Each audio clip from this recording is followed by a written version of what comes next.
Martin Fayulu on le battait que Martin Fayulu bakutana déjà qui sekeli poko yamba non ko yamba na wana déjà ngolo mais mo pandi sango to biso to ba congolais lobité ya kala te ba kosa biso mais e yambeli to mona qui sekeli ba yamba na Martin Fayulu est-ce que e yambeli ba solo les mêmes jours mo pandi sango to ba mikete Fayulu banda ko lia mbongo qui sekeli depuis l'élection est ça clair Fayulu est-ce que Fayulu a présenté nini na Congo a présenté Lugo va dire que Fayulu a pour ça battre mais basangana po osangana ki sekedi eza fuite ozo même sa carrière politique donc osangana ki po ki sekedi sa carrière politique ité ki sekedi wa boîte moko bezo lingi ni ochola là pour ça battre bakota po battre ki kufa na ye donc osangana ki sekedi eza important c'était liboso po Martin Fayulu nenga sangana ki sekedi même si le plan politique ngai oyo na vando normalement basaba ndenge mona ba bemba bazaba ba jalelo de battre moko bazoteka mabela Congo pour na mbongo po ki sekedi aza prêt au livre même Denis Minyaki autant mon pour joyer pour tika la pouvoir et ça clair c'est un ngumara to luka to benga nguma kende po lelo mboka ndenge zo kendele RDC sur les plats catégorie tout to kena ba niveau nyoso malgré tout Joseph Kabila qui étranger ndo ba no benga Joseph Kabila étranger Joseph Kabila za bou mais atika biso mboka na 26 provinces en mer na maboka ki sekedi mais lelo biso to tuna mais biso ba jeune to tuna ki sekedi ba province il fait ki wapi yango to mona conséquence tout ça pour ça il faut atika mboka démissionner ayibi akomi riche abomi batu oyo pa boma asali ba massacre o to kosela ka Kabila mtaboma batu mais kisekedi na ba mandat na ya atuer batu okutu to yeba ta ba montati yango to lo ba ke biso ba chaîne ezo senga il faut atika mboka a démissionner c'est ça o ambition na biso yango wana batu o bazana pouvoir o ba yeba respecter pouvoir o ba yeba respecter ba engagement na bango ba ya to ke na ba élection ba libérer mboka. Merci beaucoup. Qui serait la longoli RDC Bilamba RDC Atikali Mutakala parce que comment possible président de la République place à télémilarié ba raté qui serait lié moko à considérer abatu ba bandoki na ye qui serait la bandi qui serait dit à panza assemblée le dit que assemblée wana les habiletés yango mtezo ezo salé bakal pour à travailler bien qui serait des résultats des assemblées qui serait derrière le dit qu'il faut qu'il y ait des élections à ça ba FCC bazo bloquer ya sala bien té bakeli qui serait azu mandat na yemoko à travailler o à travailler bito moni qui serait derrière le bazo que mandat oyo asala oyo le ka sali erreur oyo zo tout oyo a corriger des erreurs mais to yo mona ko que mandat oyo azo ki wana na oyo qui serait comme une erreur grave na katamboka. Merci beaucoup de Yannick.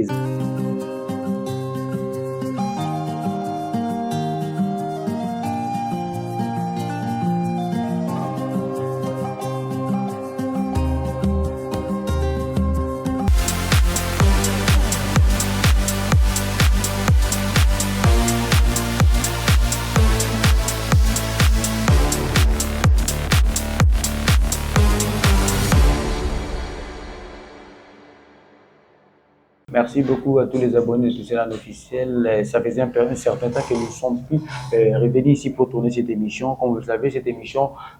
Télémarmine à Makambo Italie, débat politique et entrer sur la politique de notre pays, la République démocratique du Congo. Nous sommes avec mon frère, mon jeune frère Yannick, il est habitué dans cette émission. Donc ça faisait longtemps qu'il est passé pris. Azagina Makambo à la Kosala. Lorsqu'on te candidat, tu te mets à ma solo parce que Makambo Lambo, Kazo Kenega, Ndege, voilà. Ndego Yannick, boni. Qui mes amis m'opandisa ko le délai de mon discuter yo ve mikolo trop mal to makulusu donc yangona donc mboka ndeni bon mboka toujours mon petit à petit mboka yeke na kufa mboka yeke na balkanisation donc auto le balé auto répéter car après ça mboka na biso surtout qui c'est que dit mo azaro s'inquiéter yango to mona le ba circonstance yo comme la biso menga na yamba oka awa na salon la biso ya madame la biso Stéphanie na roi on se sangana te nanga osala rébellion constitutionnelle d'ici là ba okanga bakisangani ba okanga bani ça fait moins de 5 mois déjà 6 mois to kende de bazaka statut konde ba bana en français bazaka côté na bango bakanga na batika la wana donc bango bakanga kana évolution ATP Kinshasa tikali kana ba côté de contrôle olo bani journaliste rébellion nanga osala eza rébellion tendingi mona na ba bimba basala bimba nani nanga osala rébellion eza constitutionnelle en plus rébellion nanga est différent na ba rébellion tous oyoyebi parce que nanga ba secteur oyo azozwa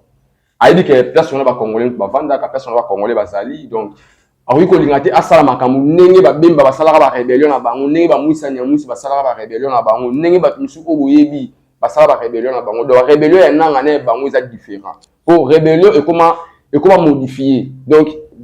nanga azosala rébellion oyo eza constitution oyo eza ke selon article resistaka eza ndenge moto na ba rébellion mosusu yango moni azozala un peu na ba réserve ya koya kosalaka ba massacre pe oyo bakongolais bandeko na biso bakufa yango moni ere moko eza négociation ezoyaka il faut stopper ere moko boye accélérer mais net na minute oyo négociation moko eza souteke nango ndima po Kisekedi esenga il faut force sans force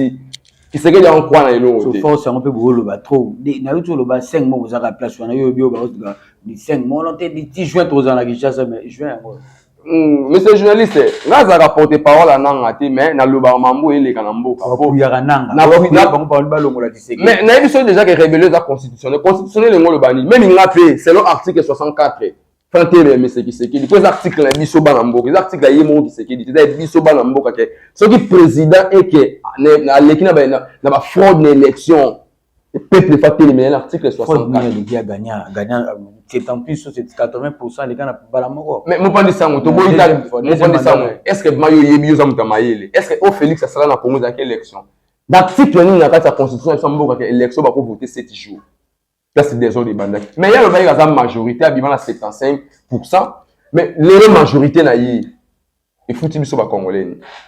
parce que y a des gens qui sont majorité 75% ya bimaki c'est que congolais nyonso azaki content na Kisekedi dans bonisa mboka mais lelo il y a des gens ba voix belé là c'est ni no même élection na mboka gouvernement congolais a tenu à la deal na gouvernement américain na Rwanda ba sala accord moko ya paix pour que makamwana les gars na STC là date limite le 15 vous là tout la monde qui le 15 peut ko sem ko makambote koki les autres le 18 je crois le 18 et celui qui a accord moi ça la makate ba on na position là mais mon pandi sango Kisekedi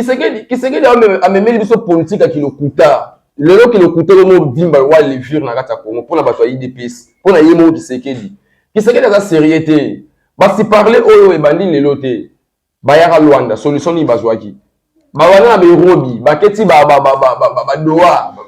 par-ci par là non États-Unis la grande puissance il y a sur le lobby ba dayo kangaka makamona Kagame a retiré ba troupes ne ba soutenir FCM 23 et puis côté connecté ba congolais ba ça makamona ngo bango moko yemo le lobby États-Unis la grande puissance c'est ka pour soutenir bato ba oboma mboka ka bango te États-Unis la grande puissance na bato nyonso est-ce que mambo Kisekedi o sala violation ya ba loi to violation ya bideko est-ce que États-Unis yemo le lobby ka grand États-Unis a installé ni na kati ya Congo to akopuye ni na kati ya Congo na politique oyo ezali na kati ya Congo et opposant akolo basuma ba Kisekedi te fubo kimisa exil c'est ça est-ce que États-Unis nyonso wana oyo ya zomona est-ce que ako soutenir ma Kisekedi pour États-Unis za pona ba Congo za pona mokili mobima za état mais sur le plan politique ya Kisekedi na kati ya Congo nga za sûreté que États-Unis ont respecté contrat parce que za contrat moko boye Kisekedi non respectera rien déjà contrat moko boye toyo kango fui na mwe salate Martin Fayulu na souci ka ba congolais ba sangana akutana na président Félix Antoine Tshisekedi pour ba luka ba solo ba vana entre bango yo ko bani pa pour Martin Fayulu ba ko ba teke ba futela ki Martin Fayulu ba kutana ka déjà Tshisekedi poko yamba non ko yamba na wana déjà ngolo ba mais mo pandi sango to biso to ba congolais lobité ya kalate ba kosa biso mais e yambeli to mona ki Tshisekedi ba yamba na Martin Fayulu est-ce que ça e yambeli ba solo les mêmes jours mon pas de sang tout ça ba mikete Fayulu la banda kolia mbongo Kisekedi depuis l'élection est clair Fayulu est-ce que Fayulu a présenté ni na Congo a présenté le logo va dire que Fayulu a pour ça battre mais ba sangana ko sangana Kisekedi eza fuite ozo même sa carrière politique donc sangana pour Kisekedi sa carrière politique té Kisekedi va boire tout monde besoin lingi ni ochola là pour ça battre ba kota pour battre ba ki kufa na yi donc on sait que c'est que des importants c'était libosopo Martin Fayulu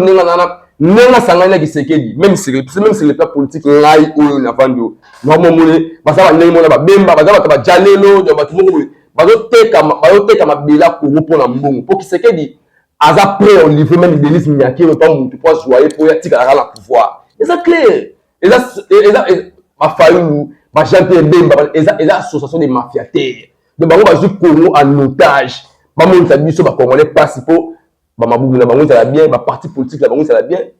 yango le biso to beni nanga misine il faut aya marambo po sanganga Tshisekedi yo le nanga misine présent ex-président Félix disons Joseph Kabila Kabange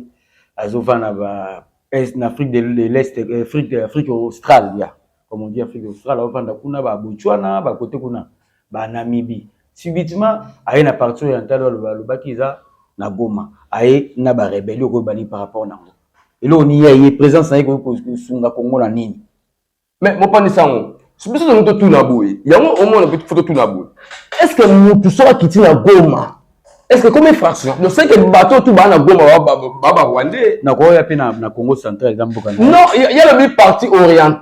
orientale et ça mais tout d'abord mais mon pas sango tout d'abord tout ça tout la logique et là on a PC Joseph Kabila aya Goma ezati celui Joseph Kabila est Goma, bah on va avoir preuve que Joseph Kabila a un sima M23. Mais c'est le mais c'est ça qui se dit. Ah il a mis sur preuve. Parce que nous dans la justice, nous dans la nyonso. Mais bah Kizagaï depuis Kalaki a derrière bah biloko wana ba nanga ba salaka, ba ngo bazaloka ba parrain, ba on a ba Moïse Katumbi, ayesko mbala mo pa moni non pour aza kongola ko ya pe na Bandundu, ako ya pe na chopo ne bakabola kuna ko ya pe partout na RD. Pourquoi ponika place oyo bato bazo bundisa bazo bundisa régime ya Kinshasa ya Félix Tshisekedi siko mo pandisa ngo ngana nga tuna boy au juste mais ce qui Tshisekedi azaka na problème na Kagame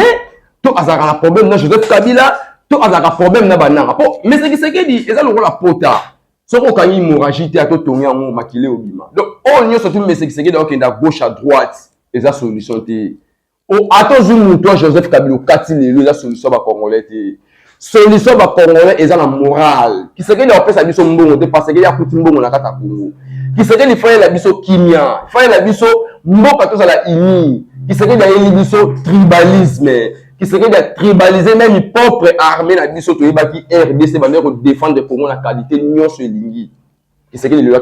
tribalisé armée Tshisekedi a yeli biso ba wazalendo Tshisekedi ko bunga ba généraux Tshisekedi donc tozo comprendre te solution ya Congo yeute pas Tshisekedi peu malédiction Congo yeute pas Tshisekedi so quand la rencontre il y a Martin Fayulu na président Félix Antoine Tshisekedi bataille des pes musubaki contre babi ke noté ye azwaki mbongo me utayi bango bazapi makasi na ba analyse na bango seno bango babi mbongo utayi na Kigali parce que biso mbongo na biso to koma ko kizeka Kagame biso moto ba détourner mais ça la makuna ça la Kagame congolais mo azana sérieuxté de nature babi ye mo million me utayi pas Kagame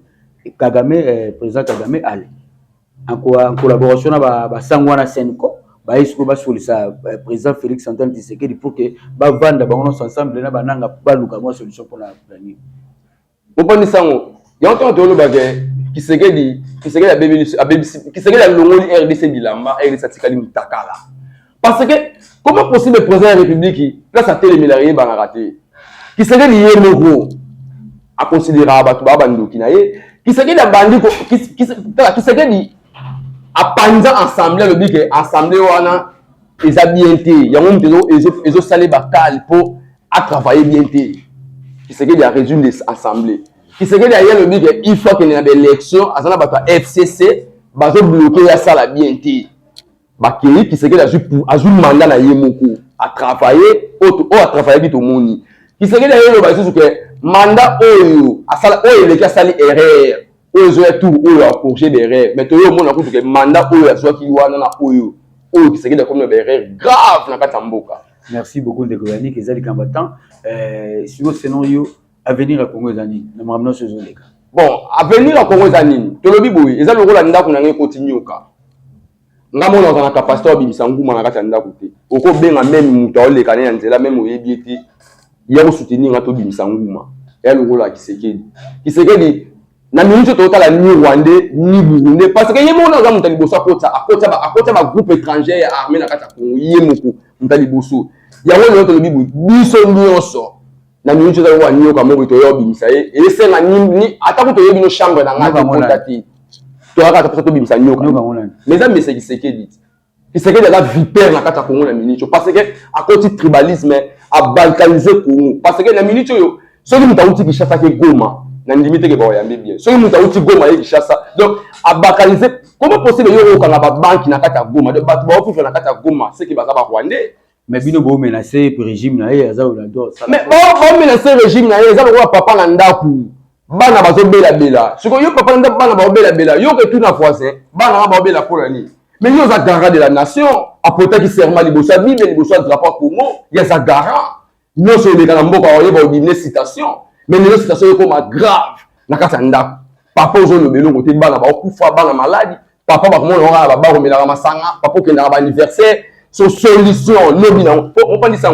qui c'est que d'ailleurs aza ko s'inquiéter azo lingate o ba senga yi mais ya wana wana baboué soki qui c'est que bi